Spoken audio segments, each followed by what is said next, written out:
പുണ്യജന്മങ്ങൾക്ക് ലഭിക്കുന്ന പൂർവ്വജന്മ സാഫല്യമാണ് നന്മയുടെ നിറവിളമായ ഈ പൊന്നുമോൻ. ഈ പൊന്നുമോന് 1000 പൂച്ചെണ്ടുകൾ.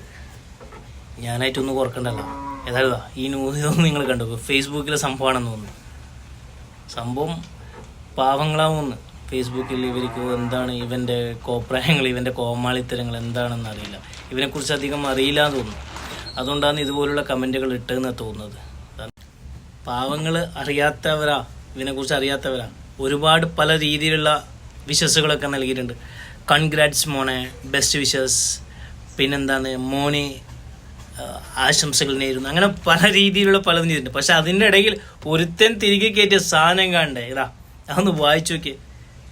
എന്താ, നേരായ വഴിയിൽ പ്രവർത്തിക്കാൻ കേരളത്തിൽ കഴിയുമോ? അയാളുടെ ജോലി നന്നായി ചെയ്യാൻ പറ്റട്ടെ, ആശംസകൾ. അല്ല സുഹൃത്തെ, നിങ്ങളെ ഉദ്ദേശം എന്തായാലും വ്യക്തമായി മനസ്സിലായിട്ടുണ്ട്. അതിൽ വേറൊരു കളങ്കമില്ലാത്ത ഒരു ഉദ്ദേശം തന്നെയാണ്.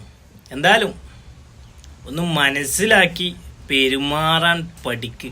എന്താണ് അവൻ, എന്താണ് അവനെക്കുറിച്ച് ആദ്യം ഒന്ന് അടിച്ചു നോക്ക് കയറിയിട്ട്. അപ്പോൾ മനസ്സിലാവും നിങ്ങളുടെ ആ കേരളത്തിൽ ജോലി ചെയ്യുന്ന. അവൻ നന്നായിട്ട് കേരളത്തിൽ ജോലി ചെയ്യുന്നുണ്ട്, ഒരു കുറവുമില്ല കേട്ടാ. നീ അതിൻ്റെ ഇടയ്ക്ക് കേരളത്തിൽ അവൻ്റെ ജോലിക്ക് ഇതൊന്നാക്കിയിട്ട് വരണ്ട.